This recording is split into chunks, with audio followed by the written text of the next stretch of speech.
દેવી, હું જાણું છું કે મેં લોકોને આપના ખરા સ્વરૂપની જાણ કરીને આપને આપેલું વચન તોડ્યું, પણ હું એક પ્રજાપાલક રાજા છું.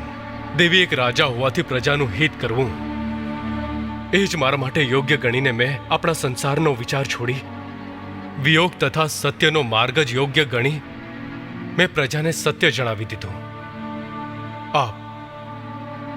આપ મને ક્ષમા કરો દેવી, ક્ષમા કરો. દેવ, આપ પ્રજાના બંધને બંધાયેલા છો, પણ હવે મારા ખરા સ્વરૂપની જાણ લોકોને થઈ ગઈ છે, એટલે હું શક્તિ બનીને લોકોની વચ્ચે નહીં રહી શકું, એ આપ પણ જાણો છો. આપે એક કર્તવ્ય પાલક રાજાની ફરજ બજાવી છે. હવે મારે આ મનુષ્ય દેહનો ત્યાગ કરવો પડશે. મારે આ દેહ છોડીને જવું જ પડશે દેવ.